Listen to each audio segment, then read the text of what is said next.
আসসালামু আলাইকুম রহমতুল্লাহি ওবরকাতুহ। সম্মানিত দর্শক, বিএনপির ভারপ্রাপ্ত চেয়ারম্যান জনাব তারেক রহমান ৫ দিন হলো বাংলাদেশে এসেছেন। বিএনপির নেতৃত্বের সর্বোচ্চ পর্যায়ে তিনি সকল আশা আকাঙ্ক্ষার একেবারে সর্বশেষ ভরসাস্থল।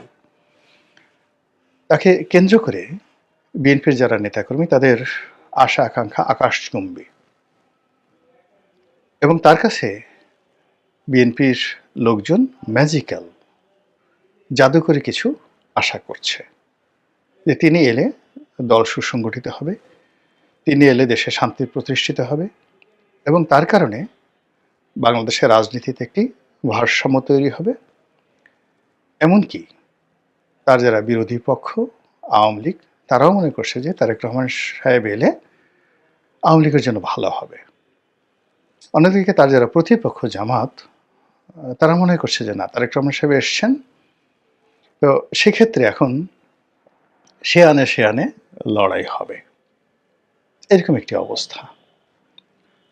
দ্বিতীয়ত আমাদের যে প্রশাসন যন্ত্র, রাষ্ট্রযন্ত্র, রাষ্ট্রের মেধাবী যারা লোকজন রয়েছেন, বুদ্ধিজীবী, সাহিত্যিক, সাংবাদিক, প্রায় সবাই চমকিত হয়েছেন তারেক রহমান সাহেবের বাংলাদেশে আসার একেবারে হঠাৎ সিদ্ধান্ত। তিনি যেভাবে নাটকীয় কায়দায় ঘোষণা করলেন যে তিনি 25শে ডিসেম্বর তারিখে বাংলাদেশে আসবেন, তখন 99.99% লোক তারা সবাই বলেছেন যা না, শেষ পর্যন্ত আসবে না, এর মধ্যে যে কোনো একটা দুর্ঘটনা ঘটবে, যে কোনো একটা অবস্থা তৈরি হবে, তারপরে উনি আসা বাদ দিবেন। বিশেষ করে হাদির নির্মম হত্যাকাণ্ড যখন ঘটল এবং তারপরে যখন পরিবেশ পরিস্থিতি আরও উত্তাল হয়ে পড়ল, সবাই মনে করলো যে তিনি হয়তো আসবেন না। আবার তিনি যখন জিদ ধরলেন যে না, তিনি আসবেনই, তখন অনেকে আশঙ্কা করলো যে হাদির মতো আরেকটি দুর্ঘটনা ঘটতে পারে এবং লোকজন বলা শুরু করলো টার্গেট কে হতে পারে। একেবারে কয়েকজনের নামই বলে দেওয়া হলো যে এই লোক পরবর্তী টার্গেটে তাদেরকে আততায়ীরা হত্যা করবে, আর হত্যা করার পর সারা বাংলাদেশ উত্তাল হয়ে পড়বে, তারপর তারেক রহমান সাহেব আসবেন না। কিন্তু তিনি এলেন এবং বিরচিত নায়কোচিত কায়দায় এলেন। তার দলের যারা লোকজন আছে তারা তাকে বরণ করে নিল ঐতিহাসিক সংবর্ধনার মাধ্যমে। তিনি ফিরলেন কৃতজ্ঞ চিত্তে।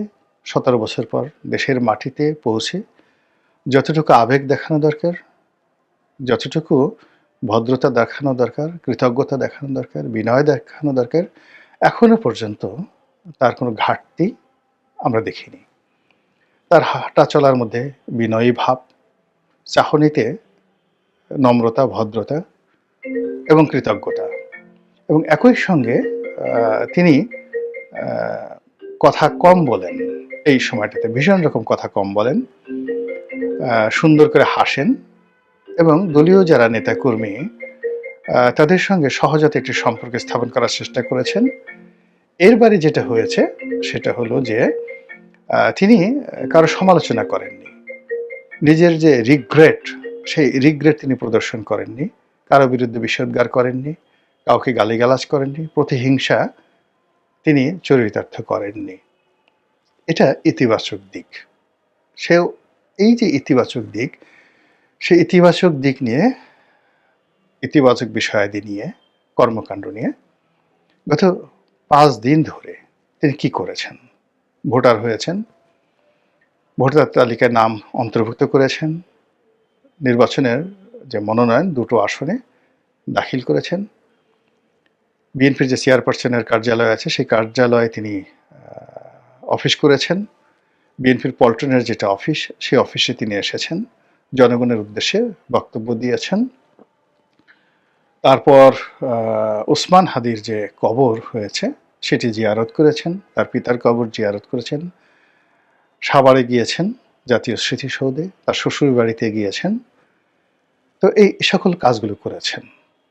তারপর তার যে নির্বাচনী প্রচার প্রপাগান্ডা সেগুলোর ব্যাপারে তিনি সিদ্ধান্ত নিয়েছেন এবং ইতিমধ্যে যে কাজটি করেছেন, তিনি লন্ডনে থাকা অবস্থাতেই তার দলের যে বাদবাকি নমিনেশন ছিল সেগুলো ঘোষণা করেছেন।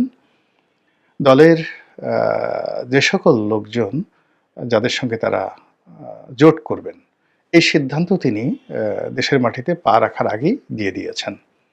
যেমন আন্দালিব রহমান পার্থ, নুরুল হক নুরু, জুনায়েদ সাকি, তারপর ববি হাজ্জাজ, এদেরকে অন্তর্ভুক্ত করা, এদের সঙ্গে ঐক্যজোট করা, রাশেদকে, নুরুল হক নুরুর যে সেক্রেটারি, তাকে দলে ঢুকানো, ইত্যাদি নানা রকম, রেদওয়ান আহমেদ এলডিপির সাধারণ সম্পাদক, তাকে বিএনপিতে যাকে বলা যোগদান করানো, এই কাজগুলো যেগুলো স্পর্শকাতর, বিতর্ক হতে পারে, তার বর্তমানে এই জিনিসগুলো হলে হয়তো অনেকে বিতর্ক করতেও, কিন্তু এই কাজগুলো তিনি বাংলাদেশে পা রাখার আগেই এই কাজগুলো করে ফেলেছেন।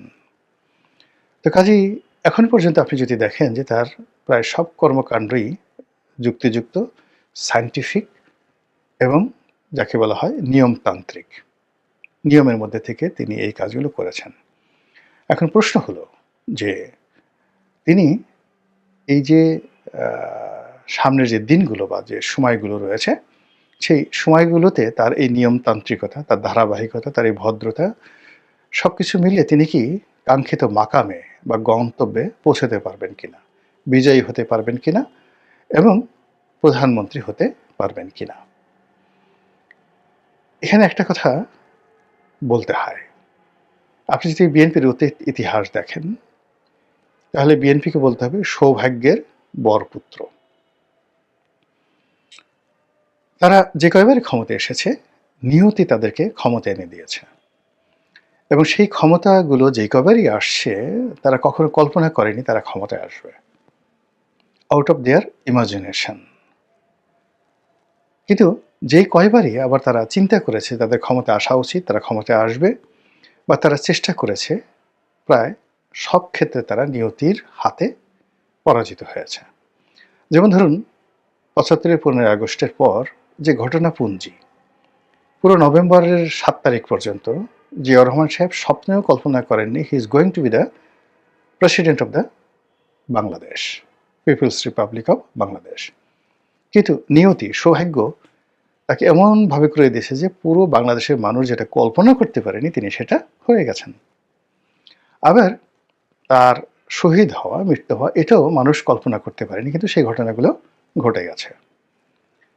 পরবর্তীতে যখন শহীদ প্রেসিডেন্ট জিয়াউর রহমান মারা গেলেন, জাস্টিস সত্তার ক্ষমতায় এলেন। বিএনপি যেটা কল্পনা করতে পারেনি যে জাস্টিস সত্তার যেভাবে ক্ষমতায় এসছেন, সেই ক্ষমতা থেকে তাকে বিচ্যুত করে একটি সামরিক শাসন জারি করা হবে এবং সেনাবাহিনীর পক্ষ থেকে বিএনপির উপর যে স্টিম রোলার চালানো হবে, বেগম জিয়ার প্রতি যে স্টিম রোলার চালানো হবে, এটা আউট অফ দেয়ার ইমাজিনেশন।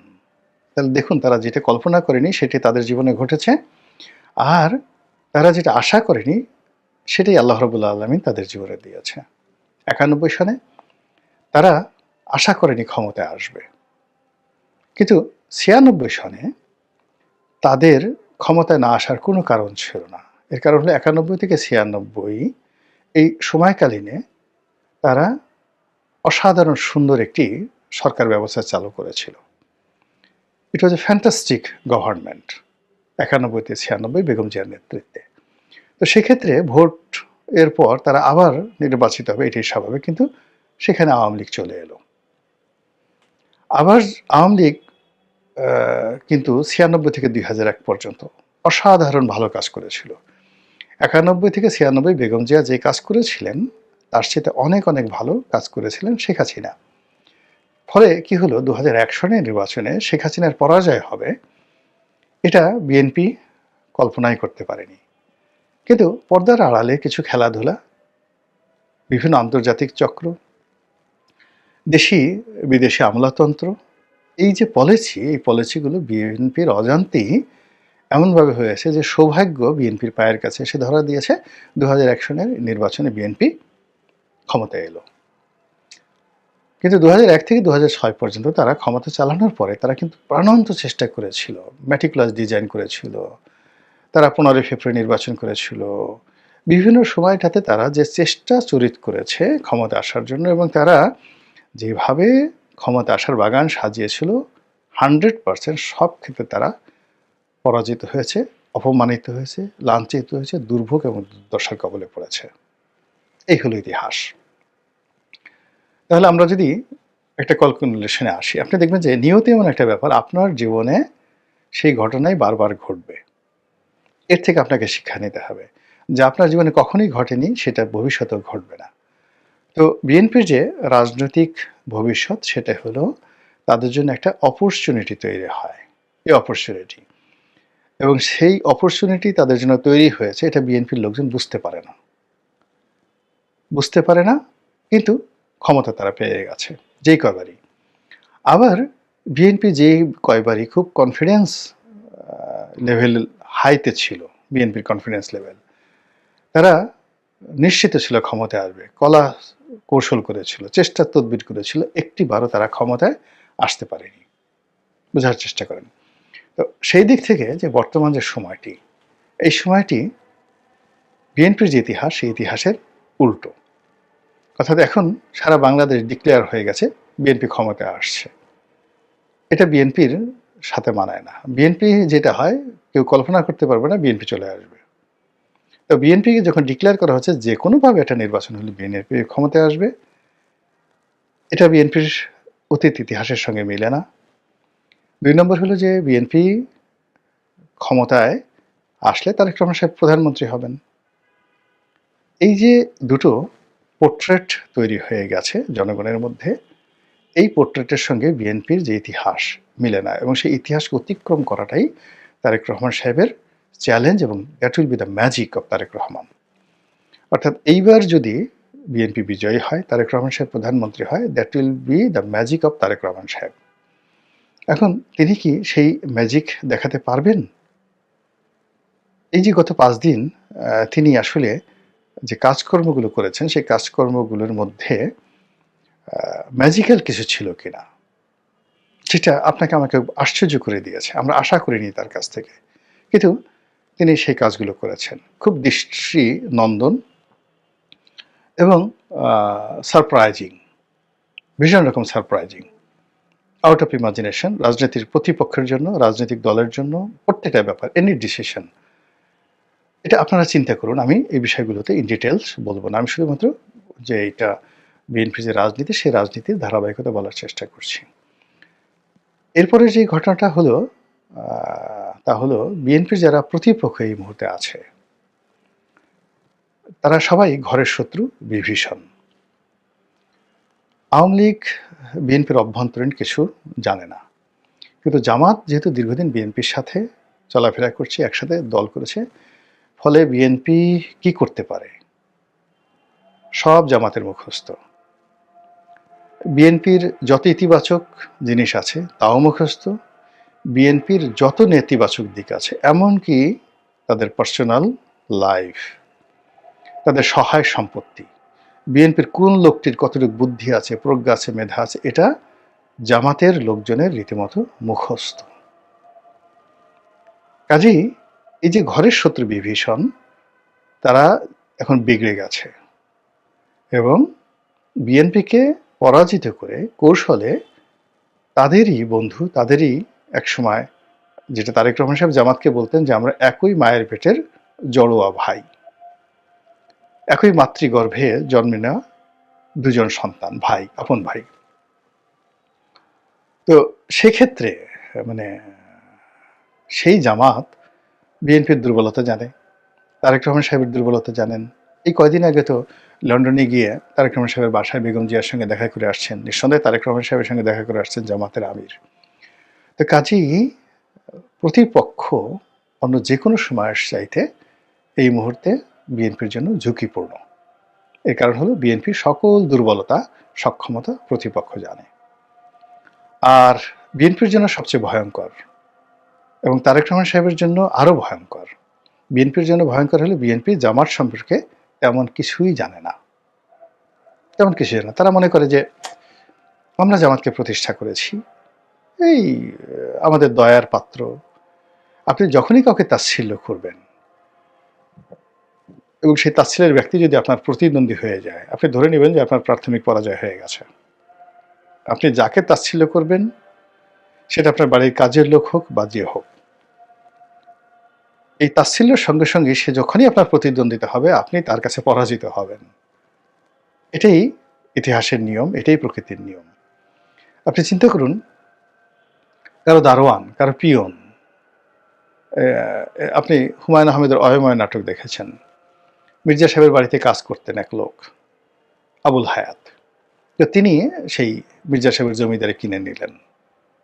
এর কারণ হলো মির্জা সাহেবের সকল দুর্বলতা আবুল হায়াত জানতেন।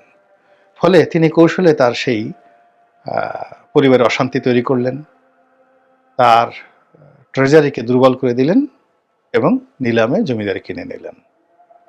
এটাই নিয়ম। একেবারে সাম্প্রতিক, দূরে না গিয়ে, নাটকে না গিয়ে বাস্তবে বলি, আমাদের দক্ষিণবঙ্গের রাজনীতিতে জনাব আনোয়ার হোসেন মঞ্জু, ইত্তেফাকের মালিক, কিংবদন্তি, এত মেধাবী এবং এত অভিজাত, তার সমপর্যায়ের বাংলাদেশের দ্বিতীয় কোনো পরিবার নেই।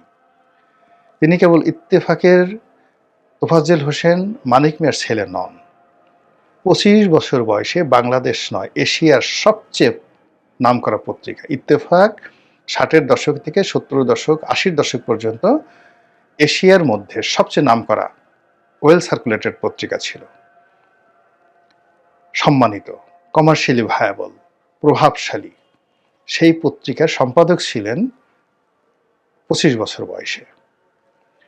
এবং সেই 25 বছর বয়সে তিনি প্রেস ক্লাবের সভাপতি অথবা ফেডারেল সাংবাদিক ইউনিয়নের সভাপতি, কোনটার একটা যিনি তিনি ছিলেন।